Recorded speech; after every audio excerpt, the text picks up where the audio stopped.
the Romrd Horror Horrific Film Festival, and we're here to talk about Feed Me, which has just been on screen 2 on a super big, massive screen. First of all, how awesome is it to see your movie up on the screen? I know you've seen it in loads of different places, but it must still be awesome, right? Awesome. I loved it. I'm sick of it. You're the only one that stayed in the screen. They left. They left you hanging. Yeah, you did. You were at the back and you were like, oh, nah, I'm off. I must have seen the film about 100 times now, so I'm just like, it's a bit boring, isn't it? As I said to you as well, because obviously you guys made Hosts together, and it's an absolutely... I loved that film, but I do think this one, I think Feed Me is just like next level. You've proper elevated yourselves. Where did the story for this come from? Me, Adam, and Neal were on a music video shoot one day, and it was a little while after we'd done Host, and we were like, what are we going to do next? And Adam was like, oh, I just saw this, because he watches a lot of true crime, and he was like, I've just seen this thing on this guy called Armin Muse who ate someone who was willing to be eaten by putting an ad out. And we were like, yeah, that's weird, that'd make a good film. And we thought another twist on that is, well, if they're agreeing, if one of them's agreeing for the other one to kill him, then they'd kind of be friends, right? And there's a strange thing of a buddy movie there while eating them. So we thought that was such an interesting, bizarre concept.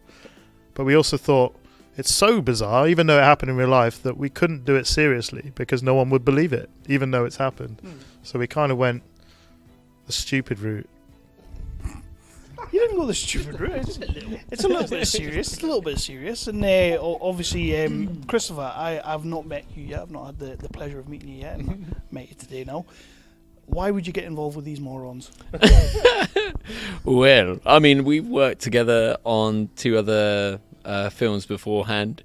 And they were just setting the element and segments of how well these guys can actually create a film. So as soon as Neal and Richard and Adam got in contact with me, this is the first time I was working with Adam, they sent me over the script and I was like, oh my god, this is absolutely insane. And I just thought to myself, because working with these guys again, I had to do it. And just seeing the end result as well, and the whole process as well, being with these guys again, it's just been incredible. Regardless of the crazy batshit film that we did make, it was absolutely amazing. So and how obviously you were already kind of friends, you knew each other, you've already worked together and all that, but this is very different, and the chemistry that you needed to bring to this, because obviously you're going very... I don't really know how to describe Lionel. Full retard. But building this relationship between the 2 characters, obviously before you get on set, how did you go about doing that? I'm just going to reposition myself because the cable isn't long enough. I'm not going down on Chris, but yeah, it's when me, Chris, and Richard last worked with each other, it was on a war film. I'm not going to give that war film any press, but we had a very, very good time.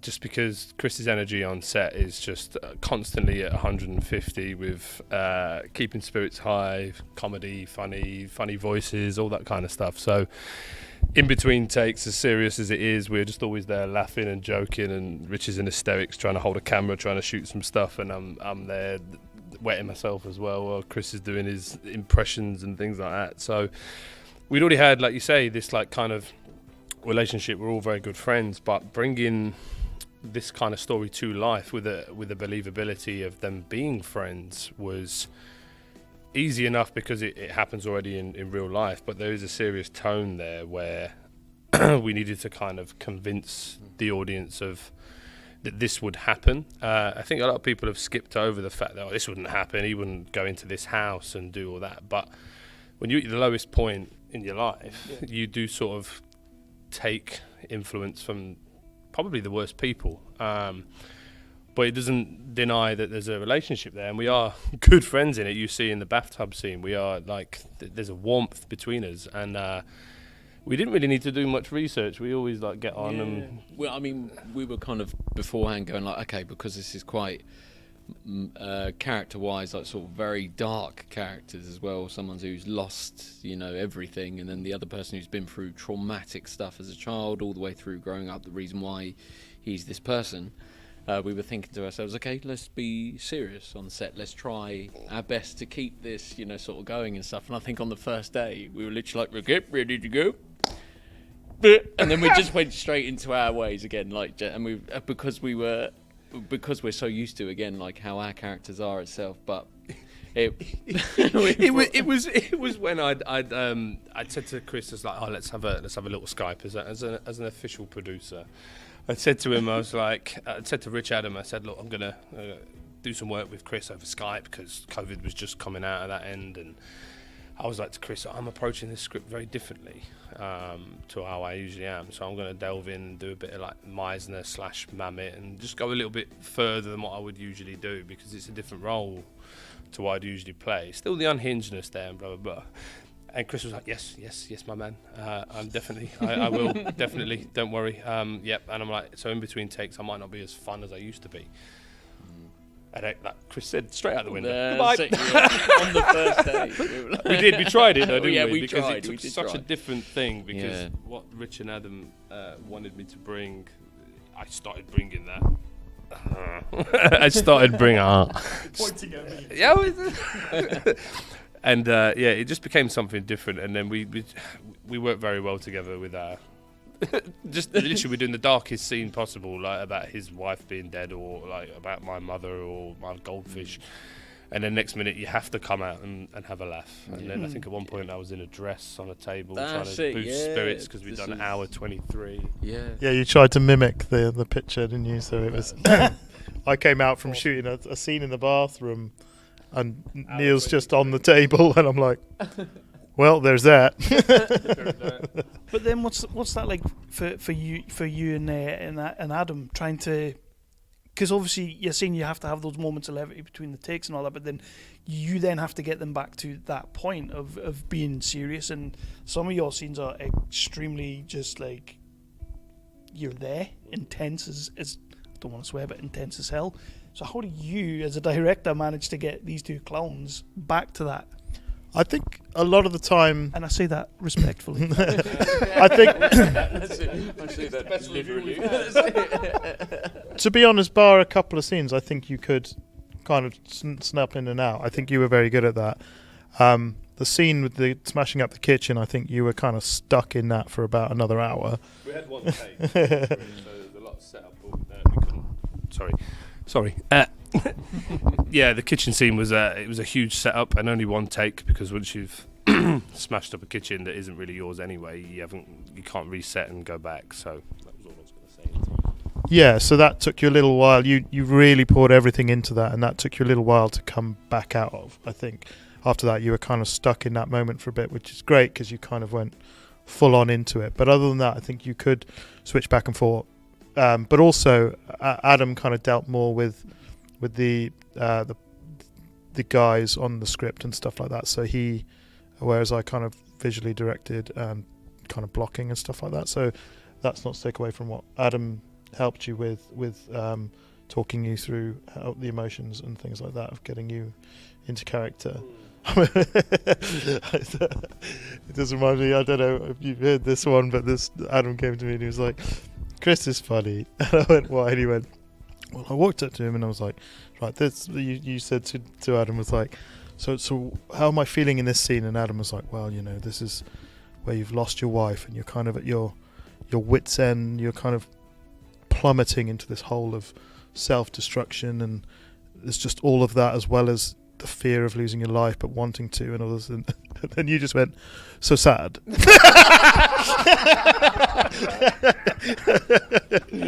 Yes, that's it, sad. That's it, excellent.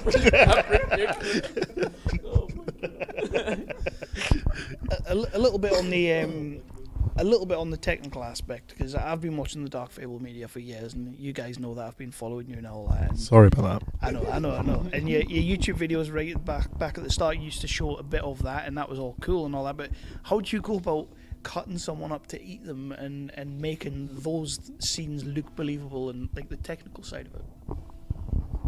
Practical as much as you can. There's a tiny bit of CG kind of embellishment on top, but yeah, practical. Do it real. So we got Chris down with Adam Rose, a friend of Adam's who did the prosthetics. So Chris got down, he had your legs cast, your arms cast, your fingers cast. So all the limbs and stuff are, one-to-one recreations of Chris. And then we kind of, there's a hollow top to them, and we would stuff it with real meat. Nice. And so where it is being cut off is actual real meat and then covered in fake blood. Then the actual, some of it is just real meat being cut up. And so where there's close-ups, it's actual real meat and stuff like that. And so you're getting all those real things, but we're just pumping fake blood through it and stuff. But it's always great to see people squirm in those moments. Yeah. And it was some people responding tonight, which was nice. But yeah, so just do it all real. As like I said, there's a couple of little bits with where you're. I don't know how much you give away on these things, but it's up to you. It's your chat. But yeah, when you're missing limbs and stuff, there's a couple of bits where we've used green tights or whatever to remove the limbs and stuff, where you can't get away with just folding an arm or something like that. But in general, it's just do it as real as possible, humanely. Yeah, the CG is always the seasoning, even though I think this film ended up with like 200 visual effects shots, but but that was mainly fixing stuff that we accidentally shot, like continuity errors. Like there was a scene when the picture was meant to be on the wall and it wasn't there because we filmed that scene earlier and didn't realize where we were going to put the picture, so I had to CG the picture back in a whole scene. Nice. And things like that, or booms coming in, you've got to get rid of that. And that's, most of the CG in the film is just fixing stuff we got wrong. And talking about keeping it real and doing everything practical there, it was so nice that Neal would let you film in his flat as well. Yeah, I live like a bit of a tramp, but no. On that note, it was Nadia Lamin's, who plays a police officer. Granddad had sadly passed away, and her mother had kindly let us use the bungalow to dirty up and then make good at the end. So without that space, the film wouldn't have been possible on the budgets. So exactly what Rich says. We're extremely grateful to that, and it is a lot of begs, stealing, borrowing, and favours and stuff. But as I said, after the screening at the Q&A, directly afterwards, there's a lot of work that people never see.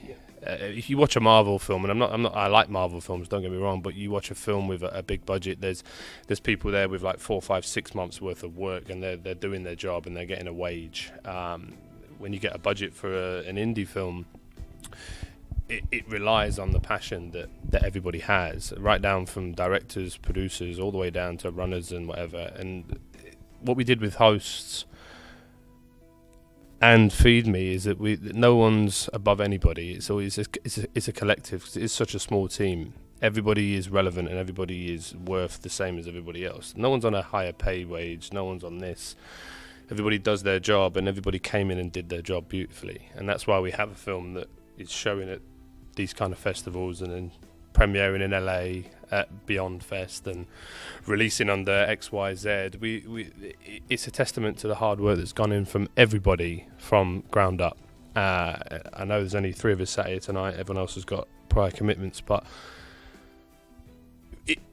we're only here because of everybody, and it's not because of any one person. It is just we all do it for the love, but we also like getting paid. But I don't think any of us get paid what we should. But that's part of the process, and I think when you get to the end goal, I'm sure we're all wanting to be making films with 5, 10, even 500k, £1 million would be great to be involved with, because it's the pride of being involved with a good team. And I think with Feed Me and Rich and Adam with Hosts before, and we do look after everybody and we do create something special, and that is down to you two creating what you create. Isn't it nice when he's nice? Neal's always nice. Let's get him drunk more often. But no, I completely understand what you're saying, and it's one of the reasons that you guys know, like when it comes to Nerdly and all that, we try to champion as much of the independent guys, and we've been watching you, and I said at the start, and I'm going to reiterate, I've said it a few times, like, just the jump you guys made into this film. You've now got 2 awesome calling cards for features. What's next? I don't know. We've got a script written that we're sending out into the ether. So that's where we're at. That's where we're at. We'll see. We'll see what happens. We're always going to want to make stuff. The thing is with these kind of films, when you start doing the process and you start working your way up, like I say, we've always had good followers, and Rich and Adam with Dark Fable and the channel and everything, there was a steady growth of people that supported and loved what they did, and then came Host, which was a film made out of nowhere with random money, with a few personal investments from people and crowd investment, I would call it. And then there was this one, which we just did exactly what we did before. I didn't do anything on the first one apart from act, but this one we took that same process and built upon it. And again, when you're in the gutter, I'm going to say the gutter because it is relative to where Hollywood sits and what people see film as. It's not a derogatory term to us, but we're down in the gutter trying to get up to where everyone can be comfortable and still do what we love and still make stuff that's interesting and still make stuff that basically goes, fuck you, Hollywood, and fuck what you do, because you're just keeping people desensitized to the same rubbish. You make the same scripts every single time with different people, different A-listers that are already getting paid a lot of money to do all that. So when you're down here making stuff creative, to go from what we did with the guys did with Hosts to then what we did with Feed Me to then move to the next gap, that's a huge fucking jump, man. Like, even with like the amount of help and passion that XYZ have done with us in America, we released in a time where it's Halloween and everyone's trying to buy old Halloween stuff. So we're releasing in waters that are quite deep, and we're trying to tread water through it. Doesn't mean we didn't make a fucking shit hot film, because what happens is these kind of little festivals that we're doing, Romrd Horror Festival and all the other festivals in Spain and in the UK, all the horror fans love it because they're sick of seeing the same shit on Netflix and Prime and Disney and Paramount. And I'm not saying I don't want work from you guys, because give me a call, I'm fucking there. But we don't get that jump. We don't go, oh, you've made a good film and you've made some money from it, so here's $10 million. It doesn't work like that. If you don't know someone, you don't know someone. There's still a gap, and that's why people make stuff and they disappear. So what the guys are doing is working on something that can appease everybody in that next level, because what Rich and Adam like to do is jump the gap. Like, did make a short film, made a feature straight away, picked up by Dark Sky. Second feature picked up by XYZ, one of the biggest like genre releasing companies, and that is a testament to the hard work that's gone in. And I keep reiterating this, but I don't want anybody out there to think it's easy, because it's not. Fucking isn't it? It's not. And again, we can't do these festivals and we can't do these things without yourself. People like you that we have to pay monthly on your OnlyFans. I wish I had an OnlyFans. I wouldn't be an actor if I had an OnlyFans. But that's where we are, and that's there will be something else comes, and we'll all be doing something. Do you know what I mean? And it's Christopher's turn. Like Neal said, he's just taken the words out of my mouth right there. So I mean, it's a case of I'm hoping that I'll be able to work with these boys again very soon. No, that's right. Okay, but whatever. What am I still doing here? I mean, some of the positions they've put you in this movie, I don't know if you want to. Yeah, I mean, to be fair, that was quite painful. Certain bits that I was in there, in the wheelchair, just with my legs literally bent back. Christ alive, underneath the seat, but no one will know about that. But when I spoke to you and I was like, you're so right. You're going to have to do this, and you're going to have your arms tied up and your legs bent for hours on end. Are you sure you want to do this? All for the film. And you were like, yes, you'll be fine. That's it. Like 5 seconds in the chair, and I was like, actually, I immediately regret this decision. But you know what? That's it. It's signed now, motherfucker. That's it. But it's a case of like, who knows what's around the corner as well. Like, it could be a case Again, just because I know how hard these guys work as well, like whatever does come around the corner for these guys, I know they will smash it again and again and again. Just like what Neil was saying as well, from the leap, it's not just a 10% leap. That was like 150% straight away from what they previously did to this. So it's, who knows what they can create on the next bit. It's going to be incredible, whatever they do. But I hope I'm involved. That's the main thing. But yeah, they're awesome. I like how you're auditioning right now. I like that. We're making Christopher Mulvin the movie. Excellent. Who we casting? That's it. Neal Ward is playing Christopher Mulvin. Neal Ward is playing Christopher Mulvin.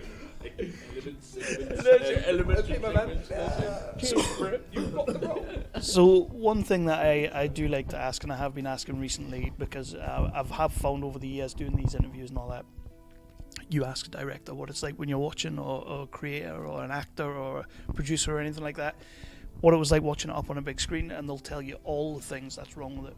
They'll say that scene was too long, that scene was too short, I could have delivered that better. And especially at your guys' level, it's like you're a lot more hypercritical of what you're doing. But when you watched it tonight up on the big screen, what was the one thing that you saw and you thought, fuck, we smashed that? Sorry, just silence between all of us. Everything I did.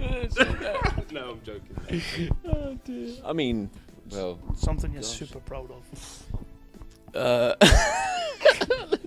You go first. That's it. Yeah, Richie, come on, you know. It's a nice, easy question. So come on. No, that's a really hard, awful question. No, it's not. I think I've always been proud of the final scene and the final moment of Lionel. I've always been proud of that moment, and there's a couple of bits, and the kitchen scene is good, and the scene preceding that where you finally stand up to Lionel have always been my highlights. There's so much emotion in those, which is down to these two, so it's nothing to do with what I've done. Well, that I'm proud of. No, you can't say yourself short. He's too modest. I would say the overall look and feel of that film is pretty much down to what he does with his cameras and his lights. That's it. The look of this film, making it look like a high feature film, is because of what this man does, and everyone else as well included. Like, whenever I see the first scene and you just see the quality already straight away, and then all the way through that quality consistent just through, is just because of what this group has done as a team, the hard work behind it, the months, years of process, it's because of that, so that's what I'm proud of. Whenever I see this, I'm like, that all of that hard work is because of that family who have put all of that time and effort, everything behind it, for literally, at the time period as well, with that amount of budget as well, some people all doing of those £5. That's it. That £4.50 for me. No, I'm joking. But yes, and it is family. It is very much. Yeah, when it comes to it. I'm just proud that we made something again and got it out there. Regardless of what anyone else thinks, how shit they think it is, how amazing they think it is. There's a lot of people out there that start and don't finish. And Rich and Adam have started once, finished. Started again and finished, and there's a lot of people out there struggling to even get to start. So it is again family thing and everything. We all club together and get something made. We sit here and do these interviews, but everybody else that did that makes it what it is. So I'm super proud of that. Obviously, I'm an actor and I'm in the film, so I hate absolutely everything I did. Even though at the time it felt like the best thing I've ever done in my life, but it isn't, and it won't be, and there's a hell of a lot more to come. So I'm not proud of it because I didn't deliver the best thing that I could at the time. So the whole package as a film is ridiculous, is incredible, down to cinematography, to direction, to score, to acting, bar mine, is incredible. It is, and you can keep asking me that question. I'm never happy with what I've done. Rich always says, that's amazing, I want to use that take, and I'm like, no, it's profile, no, or no, don't use that, I'm awful, no, leave it. Yeah, this is one thing I told you from learning from hosts was You're allowed to critique anything in the film apart from you. He's not allowed. He's not allowed to have any input on his own performance in the edit, because you hate everything and we disagree on what's the better performance and stuff like that. So surely that's a good thing. It's a pretty good quality to have, because you're constantly going to be striving to, even Tom Hardy knows like his best performance probably isn't his best performance. So to have that mentality, Absolutely. Yeah. I think it's just a modest mentality. It's where I've been brought up. I think everybody is. We create something with the time whilst we're doing it is everything that we've got at that moment in time. No matter how good or bad it is, we create it, we put it out there. We have time to reflect and look back, and hindsight is ridiculous, because you can go, oh, I should have done that, should have said that with that inflection, should have done that, should have touched his arm there instead of that. We can't ever control that after we've done it, but as long as you stay true in the moment. So for any actors out there that want to know how to be as fucking good as me, oh, that was awful, wasn't it? I'm not cutting that. No, you don't leave it in. I'm a shit actor, but I'm shit hot. Yeah, but you do need to believe in yourself, and I believed in myself because I had people around me that I trusted. I had Rich and Adam there all the time. I had Chris there, who, again, without Chris, I couldn't deliver half the stuff I did, and we both went to very dark places to deliver what we delivered, albeit at very different ends of the spectrum. But it was tough sometimes delivering. Chris had such a tough job of delivering honesty and genuine loss, sorrow, and all that kind of stuff, and he delivers that genuinely. I deliver it in like a slightly heightened comedic state, but at the same time with gravitas. So you're watching someone being extremely hyper real, then you're watching someone who's over the top suddenly be so real, and you're going, what? Like his mum was abusing him and all that kind of. So you sit with that. So you've got to tentatively walk the ropes and give the honest portrayal that you can. And I think everybody in every job on this film did exactly that. More than that. And that's why we're doing what we're doing. And that's why we're sat here talking to you. We're going to start wrapping up there, but I got two quick questions. I have to ask this because you're here right now. Can I get a bit of Lionel? Did you want Lionel or Ted Lasso? Not Ted Lasso, he's shite. Oh, well, so it seems that you, Kevin. What would you like me to do? Just that's enough. You're not going to ask me to do it. Seeing as the man isn't here, I need to ask you about your end credit score, your end credit song. Where can I download it? Come on, who's the band and where can I download it? So the end credits song is by my partner in crime, Adam Leader, and his band In Search of Sun, and you can check it out on Spotify or the music video on YouTube. It's called Contagious. Yes, called Contagious, that song. He did the one for Hosts as well. Yeah. So yeah. Got a pimp his band, come on. Yeah, of course. It's not here. Lazy bastard. Do me a favour, let everybody know where they can. Are you still doing the festivals? Are you still kind of doing a few more, and then it's out for. I think this is it. Oh, sweet. This is the last I'll festival. take that. This is But where can ending on a bang. Where can people see Feed Me and in the future? Well, if you get a boat.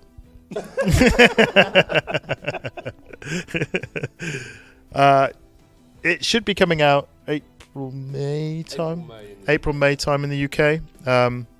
So for UK listeners, if you're in America, then you can watch it now on Tubi. Guys, thank you for submitting the film to the festival. Thank you for letting us show it tonight. Thank you for being here to do this, because we've been speaking for a long time, but this is actually the first time we have spoken like face to face, because we didn't actually speak to each other at that premiere that we went to, because you blanked me. Lies. I also turned up to Romford's other festival to meet up with a beer. Oh, come on. And he did just blank me. So I drove 50 minutes and turned up, then ended up driving home because he wouldn't reply. So, yeah, I got ghosted. I replied like 2 hours later. 12 hours later, drunk and trying to get me to come to your hotel room. But have you seen my hotel room? In my defence, I did not realise back then when we met that you reviewed and loved terrible films. So it would be, I didn't know how valuable you would have been to us at the Guilty time. as charged. I'm not even going to try and defend myself. At this point, you know me too well. So. But thanks for reviewing and loving our film. No. I mean, when I watched Feed Me, when I finally, when Neil sent me the dodgy copy to watch it, because he did, by the way. Yeah, instantly I was taken by it. I loved it. It was the scene that really got me, and I'm gonna say it now because I don't think I've actually told you. It is the bromance in the bathroom. Like, you guys absolutely. I don't know how you held it together for that. I don't know how you held it together for that scene at all. But that to me is pretty much the antithesis of that movie. It's just so good and awesome. So. I think the funny thing about that scene is I think that was the day where we all hated each other, and it comes across like everyone's having a great time, and that was the worst day. We were all at each other's throats. I think it was with that scene as well, because like me and Chris didn't really go through that before. We didn't rehearse that. We were rehearsing the deeper meaner forms and the things that we thought mattered, and because we could bring that anyway. Like we just needed to know what we were saying, and we did that. And we kind of that's just us, isn't it? That bit, that's just us being whatever. And if I had a gorgeous looking face like Chris, he was just giving me tips on what to do with my awful looking face. And he did very well, and he was very honest, and that's what it is. That's. I mean, I tell you what, I think it was just a case that we were both in a bathroom together again, and that was it. Yeah, standard, really. Can we start a dating site? Can we start a dating site that just has the tagline, "We know what to do with your awful looking face"? Isn't that OnlyFans?